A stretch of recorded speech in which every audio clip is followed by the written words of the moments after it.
the one character I've been dreading to talk about because I stubbornly want Erron Black's identity to matter in some monumental way, but I got nothing. There's something this mysterious man is hiding behind that mask.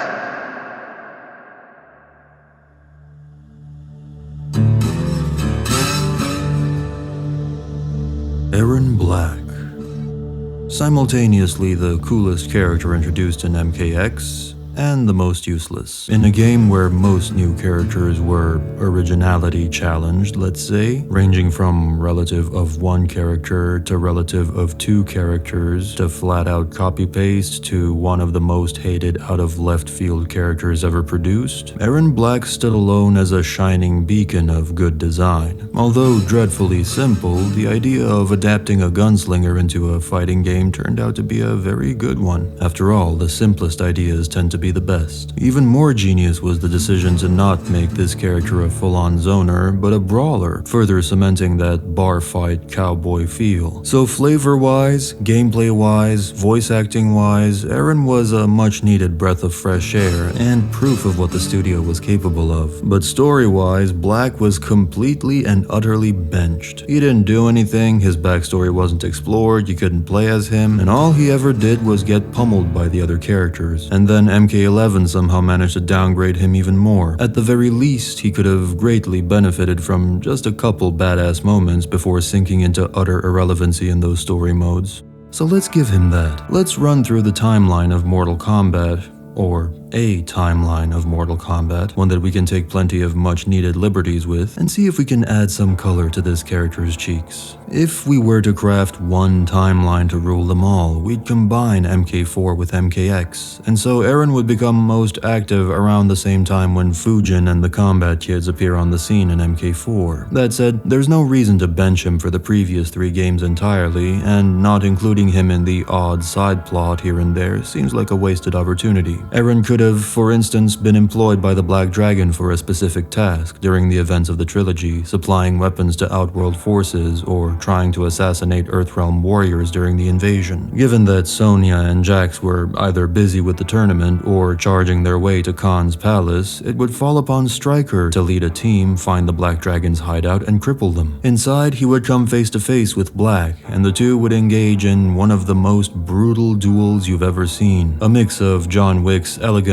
gun fu and the brutal hand-to-hand brawling of the Punisher. This might also be a good opportunity to justify Black's most outdated choice of weaponry, Erron perhaps preferring 6-shooters because they don't jam, so we could have Stryker's Desert Eagle randomly jam during their scuffle. Another reason could be that these are no ordinary revolvers. They are custom-made to fit a very particular type of bullets designed to pierce through demon hide, among others. Geralt of Rivia employs a silver sword for killing monsters. In that same way, perhaps Erron employs silver bullets, making him quite formidable against the likes of Serena, Quan Chi, and vampires such as Natara. His guns should, perhaps, also have 12 bullet barrels instead of the usual 6, or perhaps some kind of double-barrel design to justify the more generous, devil-may-cry-like gunslinging that Black is known for. Perhaps they were gifted to him by the Kollector, his long-standing collaborator. Not this one, the one I created from scratch. Watch this video for more details. At any rate, Erron and Stryker turn out to be evenly matched and just can't seem to kill each other. From bullets to knives, from knives to fists. Out of ammo and stamina, they fruitlessly try to off each other in the midst of the Black Dragon's devastated outpost. A stalemate is reached.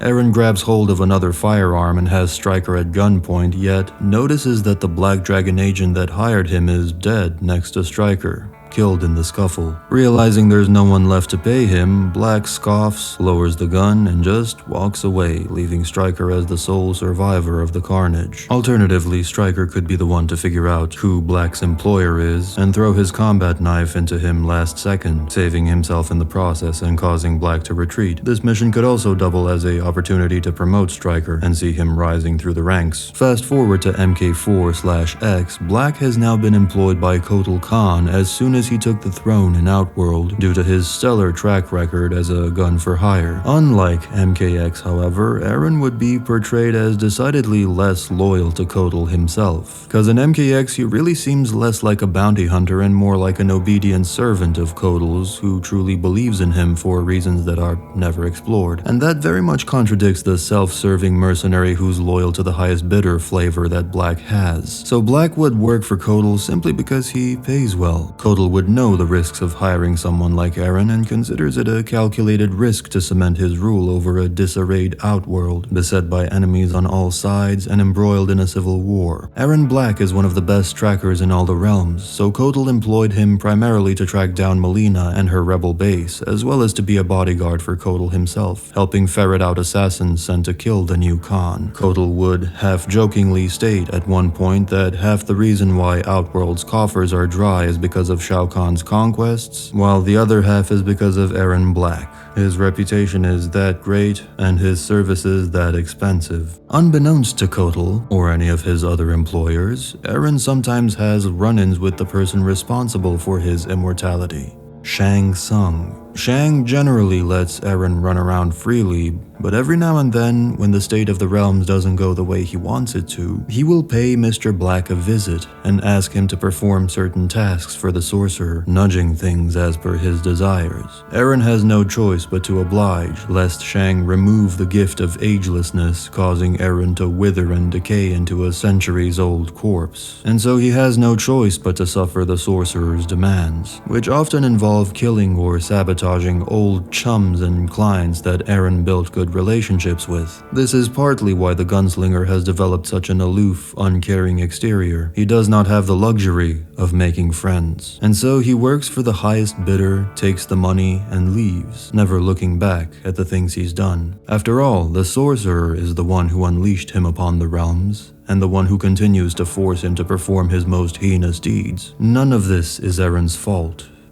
Or so he tells himself. This is, of course, an imperfect, convenient viewpoint for him, as Black is the one who willingly made the deal with the Sorcerer's Devil to begin with. More on that later. Erron would track Melina down into Edenia, where Tanya would be harboring her, filling her head with delusions of grandeur, while also secretly being involved with Shinnok, the big bad that will soon spell trouble for everyone. Unbeknownst to each other, Tanya and Erron actually have some things in common. They're both forced into the service of abusive employers, unable to break free, and both justify their actions under the pretext that they have no choice. This would be a good opportunity for a funny exchange between the two. Erron copes by wearing a cloak of indifference and keeping to himself, while Tanya would project everything outwardly, blaming Edenian leadership for the state of her realm, blaming Shinnok for the pickle she's in, blaming everyone but herself and justifying her actions at any cost, believing herself to be the only person who can do anything right around here. So it would be funny if Tanya, the brightest daughter of an ambassador with all her political righteousness, encountered Erron unexpectedly and started preaching and bitching to him, and how dare he show his unwashed self in Edenia. Do you know who I am? And Erron just shoots her and says, target practice or something. The lone wolf masculine shutting the bitchy feminine up. This would be another opportunity to show off Erron's badassery, fighting off several rebel warriors and perhaps Edenians as well before having to retreat and report back to Kotal. As this version of MK4 hurtles towards its climax, Quan Chi, a cunning agent of Shinnok, appears before Erron and offers to pay double whatever Kotal is offering, in addition to various powerful artifacts, if Black turns on the Kahn when the time is right. And Erron, being Erron, agrees. He lowers his gun and simply says, triple. To which Quan smiles and chuckles in a very you and I are gonna get along swell kind of way. Fast forward to the point where Shinnok enacts his plan to sabotage all the realms simultaneously, more on that in its own video, and Kotal Kahn is ambushed by Quan Chi and the mysterious Noob Cybot. Noob was expertly chosen by Quan for this task since he's an undead wraith and Kotal can't make use of his black tarry blood. He bangs up Kotal pretty bad but is ultimately pushed back and forced to retreat. However, Quan manages to land a significant blow against the Kahn, severely injuring him. The sorcerer has the upper hand. Just as Kotal is considering retreat, Erron Black appears and takes stock of the situation. Kotal says nothing.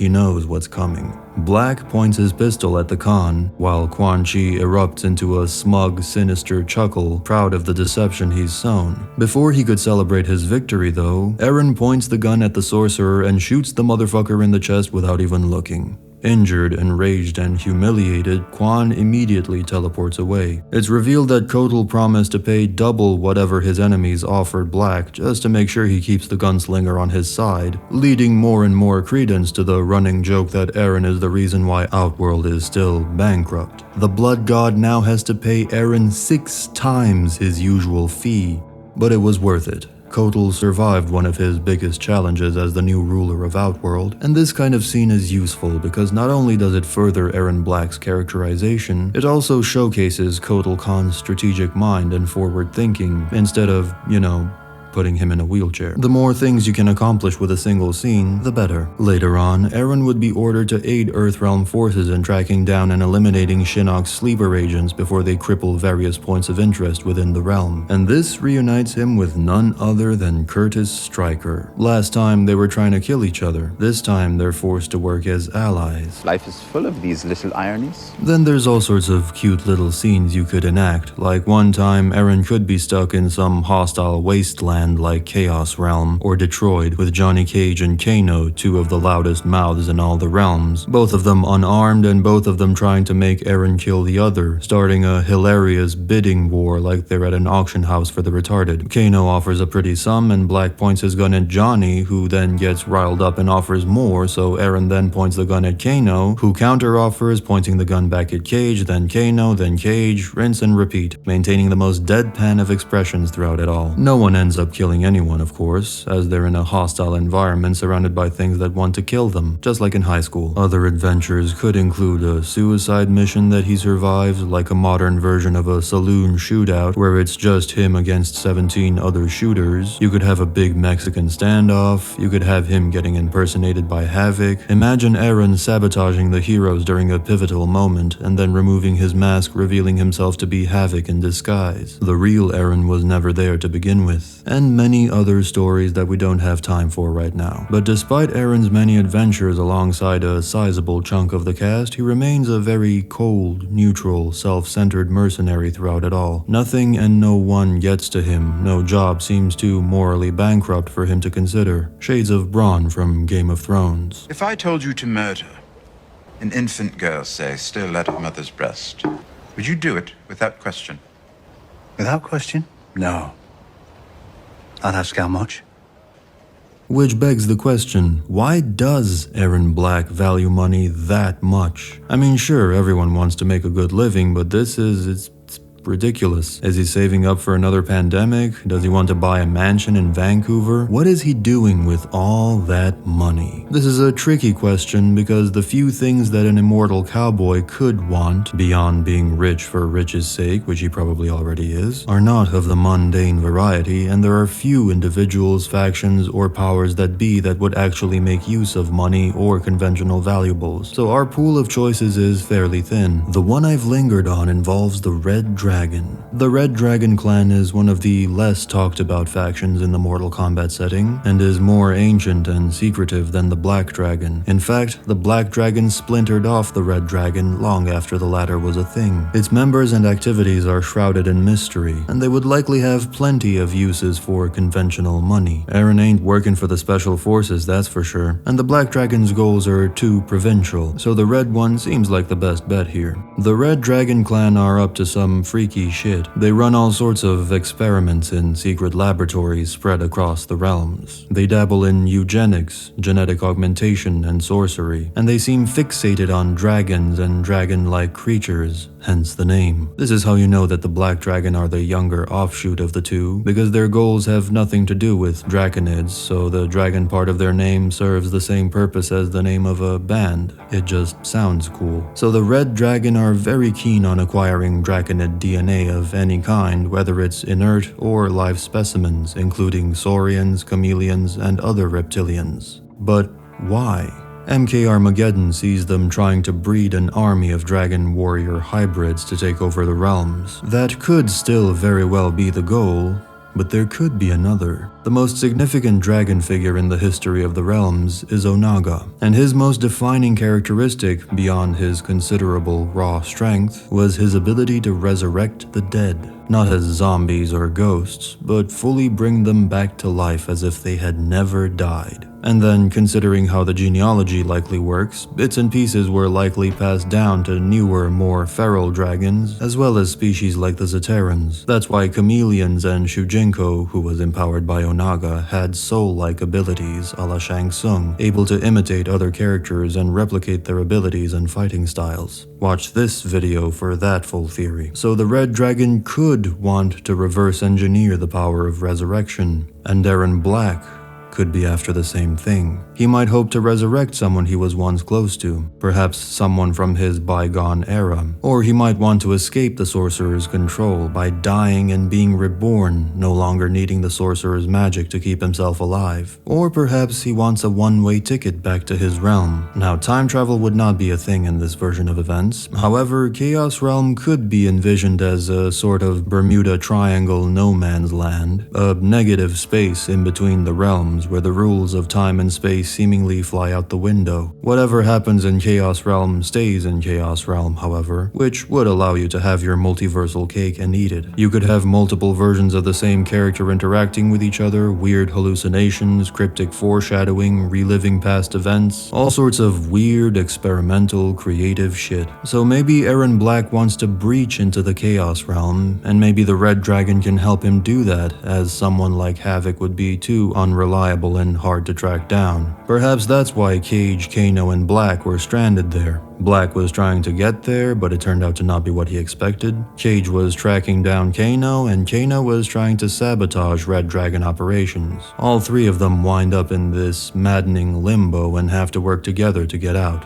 Black is likely inspired by characters like Clint Eastwood's Man with No Name, as well as Boba Fett. There are also a number of similarities between him and the Winter Soldier, like long hair, eyeshadow, the mask, and both of them being far older than they look, although this might just be a coincidence. The biggest inspiration, however, is likely the Man with No Name, an anti-hero motivated by monetary gain, but who struggles with feelings of empathy for the misfortunate around him. Black is an unfeeling mercenary, the masculine that went too numb too quickly in an attempt to navigate the perils of the world. As they grow into adulthood, men's skin thickens, allowing them to better deal with the challenges of the world. But this hardening may also come with the side effect of becoming increasingly unfeeling, deaf to the world and the people around them. This numbness is best encapsulated by the bounty hunter, the mercenary that does his job, serves his clients unquestioningly, kills his targets, takes his paycheck, and moves on. Just as the disgruntled blue-collar worker, the coal miner, the construction worker, the driver, all of them harden their minds, toil to earn their wages, then go home less and less able to connect with their friends and loved ones, contemplating the pointlessness of it all. There's a melancholy to Black,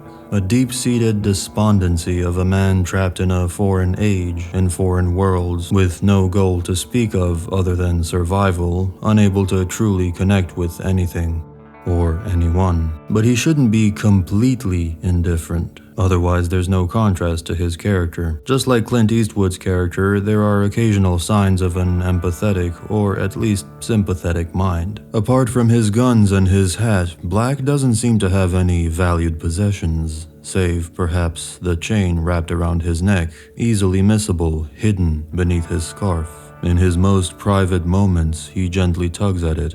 A locket, small and oddly shaped, like a miniature timepiece, or perhaps a strange-looking bullet. It was hard to tell, really. Whatever it was, it seemed to be of at least some value to Erron, since he kept it hidden most of the time and clutched at it while drowned in thought. On one of his assignments, Black was ordered to flat-out assassinate someone. A mysterious client approached him and fronted an obscenely large sum of money as payment for the gunslinger's troubles. The only condition was not asking questions, and was assured that the target itself was not dangerous, but well protected by a dangerous adversary, which suited Black just fine. After all, killing a stranger is far easier than killing a person with a name, a face, a past, and a future. Yet when Black finally tracked down his quarry, it turned out to be nothing more than a child. A girl, no older than 12. perhaps younger.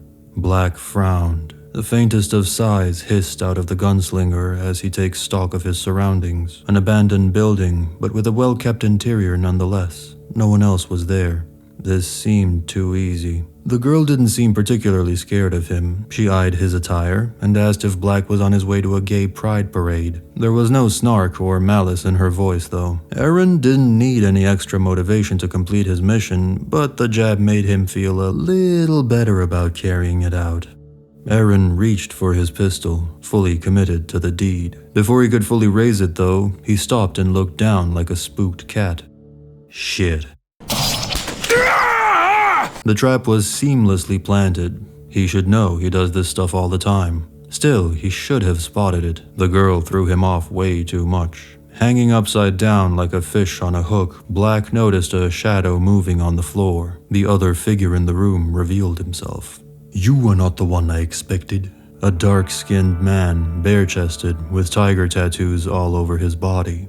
Kai. Now, this is not the Kai that you know. It's a radically reimagined version of the character that I explain in this video, so be sure to watch the Kai section to avoid confusion. Or don't, confusion's fun. Long story short, Kai is a hunter. Think Craven the Hunter, a skilled murderer who delights in stalking powerful combatants, learning all their weaknesses, and then hunting them for sport. Shades of Hisoka from Hunter x Hunter minus the pedophilia. He's also very long-lived, perhaps as old as Erron himself, which makes them evenly matched in almost every respect. Turns out Kai kidnapped this little girl and was using her as bait to draw out the would-be rescuer, his actual target, and kill them. Ironically, a killer showed up instead of a savior. And Kai is smart. After all, this man posed as the nicest White Lotus Society member just to get close enough to study Liu Kang and Kung Lao so he could hunt them later on. He didn't need to kidnap the girl, he just talked his way into her good graces and lured her to this place. That's why she wasn't tied up or all that scared. Black produces a knife from under his bracers and slashes the rope, falling and rolling to the ground. The two men have a bit of a skirmish. Erron tries to stab Kai but gets disarmed instead, and now he's the one in danger of getting skewered. He reaches for his other revolver, but Kai slaps it away and almost stabs him in the heart, with Black barely managing to intercept the arm, and he uses the momentum to judo Kai to the far side of the room. He pounces at the revolver he dropped when he got captured and cocks it, but Kai throws the leftover knife into the side of the gun and disarms Erron yet again before he could fully aim and shoot the girl. The two continue to brawl within the dilapidated building, causing such damage to it that the ceiling begins to cave in. Knives, gunshots, fireballs, whips, grenades, and smoke bombs. Kai and Erron unload their entire arsenals at each other fruitlessly. The support beams start to falter, and the floor cracks open, swallowing both combatants up.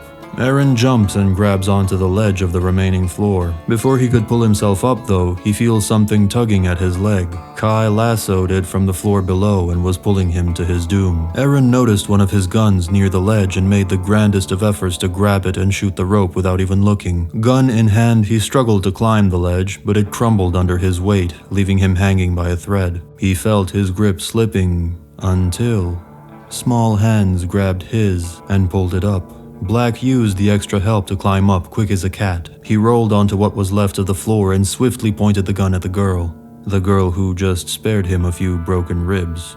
Probably way more. She froze at the sight of the gun. Black was panting, raw fury in his eyes. Adrenaline was coursing through him as the building collapsed around them. It took a second that seemed to go on forever, but a necessary one to decide. Black holstered his gun, grabbed the girl, and jumped through the nearest window out of the doomed building, tumbling and rolling to the ground, using his ribs to protect her from the brunt of the fall. The target he was meant to kill ended up saving him. What rotten luck. When quizzed about why she helped him and not the other guy, she simply replied that the other guy seemed fake. But I can tell you're a nice man deep down.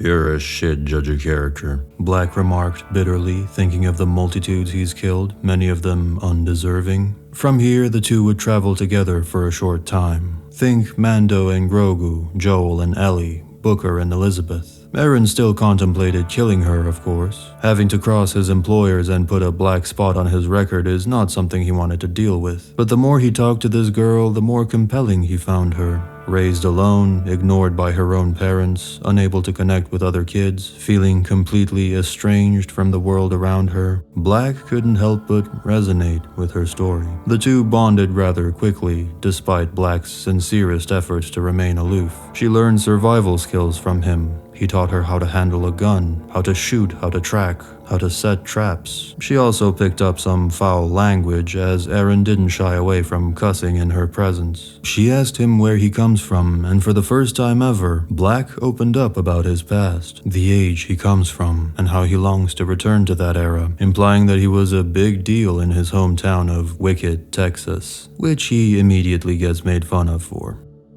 "What's that around your neck?" the girl asked at one point without preamble. How did she even notice it, thought Black. He stopped walking and seemed to ponder whether he should answer or not. "This thing keeps me around," he finally managed. "I've been around for a long time. By rights, I should be dead. This little keepsake keeps me alive and kicking." "How?" she persisted. Erron didn't appreciate the grilling. "Don't really matter. What matters is keeping this from breaking. I crack it open, there's one less gun for hire in the world." "What's in it?" "Spirit stuff. Look, you don't really want to know. I feed on it, it keeps me going. It's all you need to know." Erron was now visibly annoyed. Silence set in for a moment. "You should keep it locked away." "I don't need advice on how to manage my things." "You might just fall and land on your chest." "Look, kid. Just saying, if you kept it locked somewhere safe, no one could ever break it. Not even by accident. I mean, it's safer away from you than with you, so..." Black looked away, saying nothing. "So why do you risk keeping it around?" Erron didn't answer. He had no answer. Perhaps he himself didn't know why he kept it with him. Or perhaps he didn't want to know. The topic was left unresolved as the two pushed onward to deliver the girl where she belonged. Eventually, Kai catches up to them and reclaims the girl, snatching her in the night after Erron dozed off despite his best efforts to stand guard. He wakes up alone and backtracks after her, using his tracking skills to pick up on minute details that point the way. Kai covers his tracks well, but not well enough, and Black catches up to them within a few hours. He finds the girl right next to Kai, fast asleep, no doubt drugged by her captor. "You again," Kai remarked, and went on to refer to Erron as a nice surprise, a surprisingly resilient opponent in his own right. "I'm touched," Black snarked. Kai then gloats about how his original target is now close by and that the bait served her purpose. He raises his machete at the girl, only to have it shot out of his hand. He looks at the gunslinger incredulously. "You... This is too good. What a failed murderer you are." "We'll see." And the two have their rematch. Kai is loving it. He expresses how lucky he is to get two worthy victims for the price of one. Eager to kill Black before moving on to the main course, he's really jubilant. The thrill of the hunt fills him with glee. After a brutal fight, Kai ends up on top, literally about to stab Erron Black's eyes out, only to be shot in the hand by the girl. Now awake and shaking with fear, but determined to save her new friend. Kai lunges at the girl before she could shoot again. He grabs and uses her as a shield, only for Black to get up, dust himself off, and casually do a trick shot, ricocheting and hitting Kai from behind, then unloading about 5 more shots into the painted bastard. Kai uses his arms to shield his vital organs from the bullets, grinning like a psycho while doing it, then throws his last smoke bomb and retreats, this time for good. That's twice the girl saved him. That kind of thing don't sit right with him. Murderers like me shouldn't get that many lives, he thought. With her rescuers close by, it was time to part ways. A brief final exchange, an unexpected hug, and another remark about how Erron is a nice guy despite dressing like the village people, which makes Black wonder what sort of idiot parents she copied this vernacular from. Of course, having failed his assignment, Black would now have assassins on his tail, which he would promptly assassinate and then kill his employer too, just cause he's pissed. And cause he doesn't want word of his failure getting out. All in a day's work for Mr. Black. Or, in this case, fail. But perhaps Erron Black's most compelling story has to do with the Kollector. Not this Kollector, mind you, another character I revamped. Watch that video for the full scoop. Kollector in this version is an enigmatic figure, a hooded humanoid whose face you never see, who never speaks and who roams the realms in search of various items of interest to him, seemingly without rhyme or reason. Some are powerful artifacts, others are trinkets you wouldn't give a second glance. He often challenges people to various tests of wit or strength in order to gain something from them, something that oftentimes is precious to them and they're not willing to give up. Think Kenchi's sword, Kung Lao's hat, or Kano's cybernetic eye. You can always refuse the challenge and fight him instead, of course. Yet most people end up regretting that decision. He resides in a large, fortified mansion, seemingly at the border between realms, a death trap of impossible geography, treacherous architecture, and untold treasures. All the things he's hoarded over the years, much like a dragon of old. The Kollector's a weirdo that most people steer clear of, but Erron Black has a good relationship with him. The two have a mutual agreement of sorts. Erron is tasked with finding various objects of interest to the Kollector, and the Kollector then pays Erron handsomely for it. Everyone is happy. Until one day, when Tsung calls upon Erron for a favor. To steal something from the Kollector's mansion. Now, something to note about Erron and Shang's relationship. The way Erron's immortality works is he has a kind of soul link with the sorcerer. Shang imparts a bit of his soul energy to Erron, Erron gets to live indefinitely. If Shang, however, stops supplying soul energy to Erron, Erron would crumble to dust, like the centuries-old corpse he should by rights be. So Tsung holds Erron's life in his hands. Also, this technically makes Erron a soul parasite indirectly, since he benefits from a small portion of the souls Shang steals. Despite all this, and despite never mustering the leverage nor the balls to refuse his sinister benefactor, when asked to double-cross the Kollector, Erron refuses. Go get it yourself.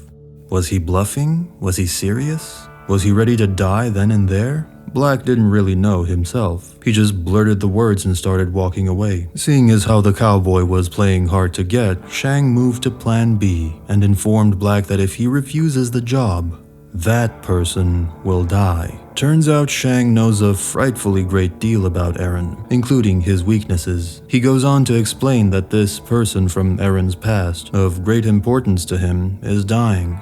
Suffering from a kind of soul sickness. First of all, Shang assures Erron that he had nothing to do with it, and it turns out there's another soul parasite running around, skimming the life force off of people to keep himself young. Strange diseases follow in his wake, as the affected people suffer from terrible weakness and severe, inexplicable illnesses with no clear cause. Normally, people recover after a while, but in this case, the victim in question was exposed to the soul parasite for far too long. Too much life force was taken, and they're now dying with no clear remedy in sight. Shang can restore them. That's child's play for a well of souls like him, but the price lies in the Kollector's domain. Black curses the sorcerer in the most creative of ways. Shang is unfazed, bored even. If our agreement no longer suits you, feel free to return that medallion. There are plenty other uses I have for the life force within. Black said nothing. He simply checked his guns, reholstered them, and took off. Excellent, the sorcerer jabbed smugly. I will await your return. Erron, of course, knows he can't trust the sorcerer, but he has no choice. Thus, Erron Black embarks on the most dangerous mission he's ever undertaken, to double-cross his dangerous, eccentric partner and navigate the perilous labyrinth that is his home. It would take all his wits, skills, and tools to succeed. Long story short, Erron does succeed, but the Kollector is hot on his heels. It was a difficult infiltration, followed by a cat-and-mouse chase through the labyrinthian death trap that is the Kollector's fortress. Right before being cornered, Erron manages to find one of the exits out of the interdimensional maze and plunges through, landing in Earthrealm, the Kollector not far behind. This alerts the Special Forces. Cassie Cage is not far off, tracking the fugitive Kung Jin who, in this version of events, is still one of the combat kids, but eventually goes rogue after being exposed as a practitioner of dark magic. Flying overhead in her modified jet, her sensors alert her to a powerful foreign visitor's presence, the Kollector, and she turns around to intercept him. Meanwhile, Erron is running for his life through a forest, dodging trees and laying whatever traps he can along the way like sand grenades. All the while, the Kollector effortlessly glides through the woods, sometimes going intangible and phasing gracefully through the trees, as nothing more than a floating robe before fully materializing again. He corners Erron, who looks defenseless and out of breath, but missteps on one of his exploding traps, engulfing him in sand that quickly hardens like stone, encasing him. Black takes advantage and unloads both his revolvers into his pursuer, his bullets sinking into that black, gaping pit that passes for a head.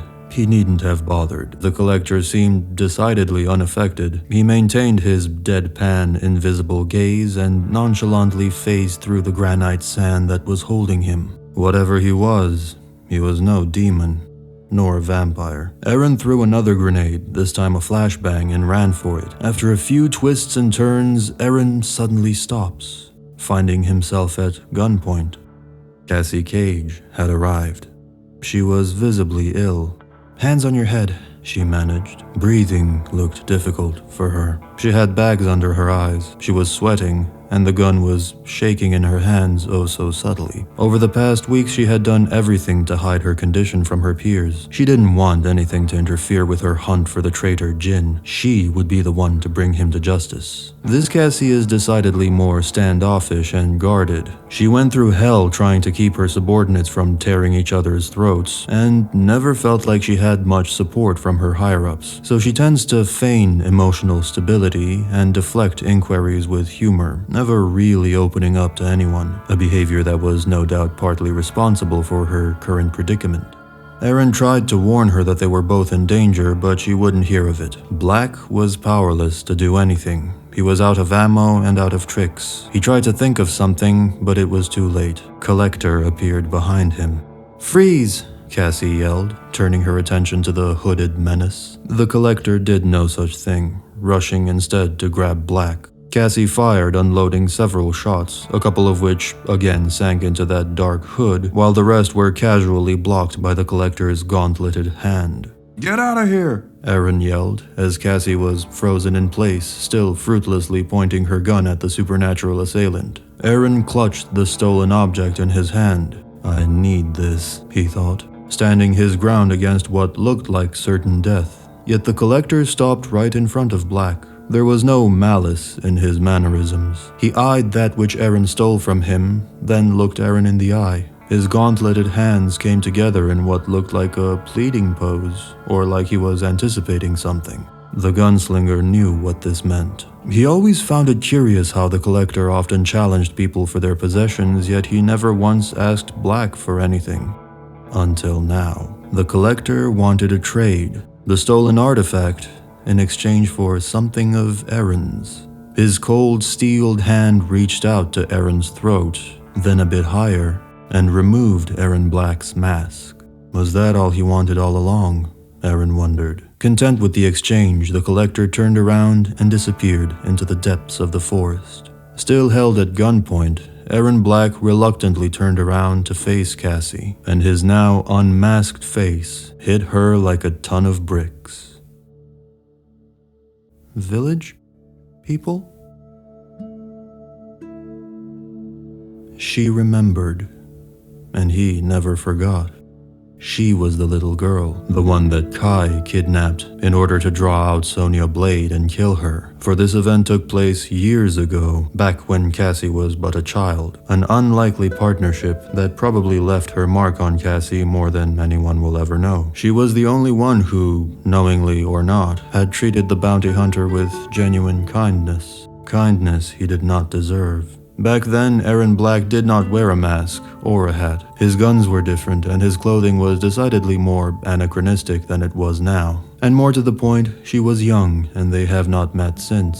She was the one Shang spoke of, the one in danger, her life force leached by the traitorous Jin. She and her former teammate had spent by far the most time together, completing missions, and she suffered for it. She trusted and sacrificed everything for her team. And this was her reward. She would never trust anyone again. Meanwhile, Black went from not trusting or getting attached to anyone to putting it all on the line for someone he was meant to kill. She lowered her gun, her eyes glistening from the sunlight shining through the canopy. Their reunion was cut short, however, as that familiar smirk manifested itself through a fiery portal. Shang Tsung had come to collect his prize. Cassie rushed to point her gun at the sorcerer, but he casually brushed it out of her hands telekinetically. Now both gunslingers were gunless, unarmed, weakened, and in no position to fight or flee. Shang extended his hand, expecting the artifact he was owed. At his complete mercy, the bounty hunter had no choice but to acquiesce. His job now complete,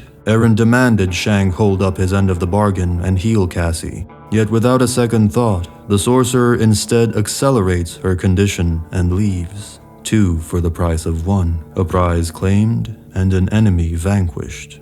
Cassie was now dying. Erron was frozen in place. He took a step back.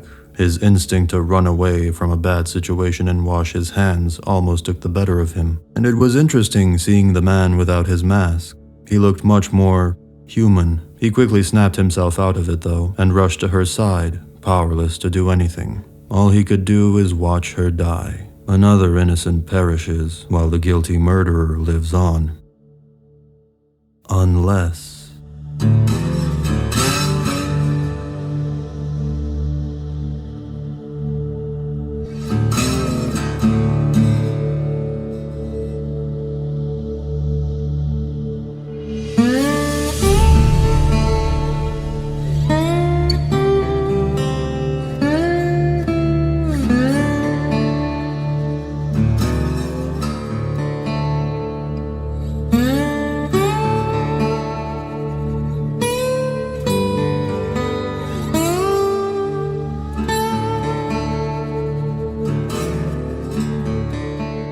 Erron snatched the pendant off his neck, placed it in Cassie's fist, and squeezed it tightly.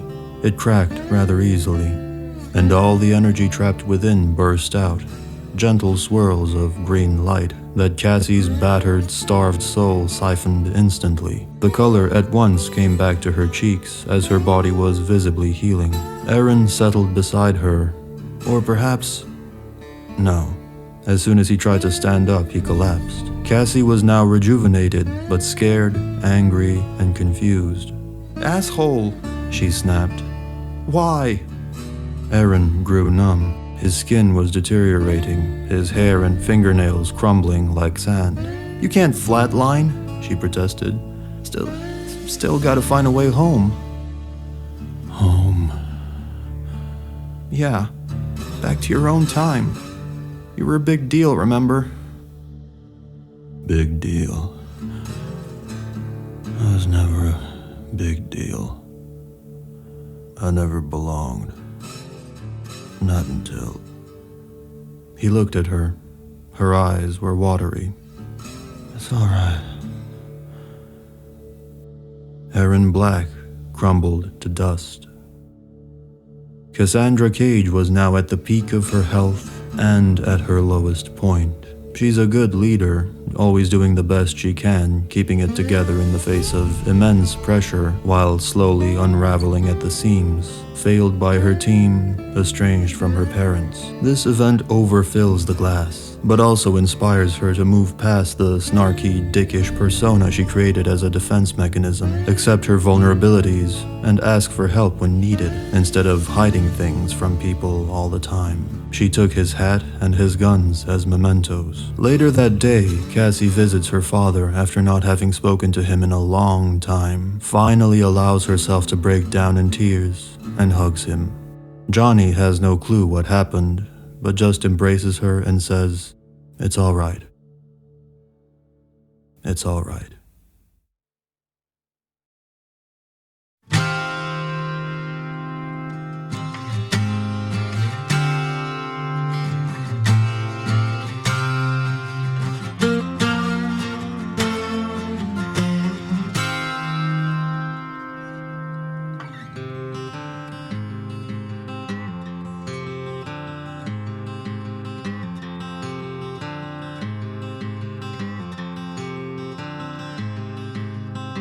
Summer nights and long warm days,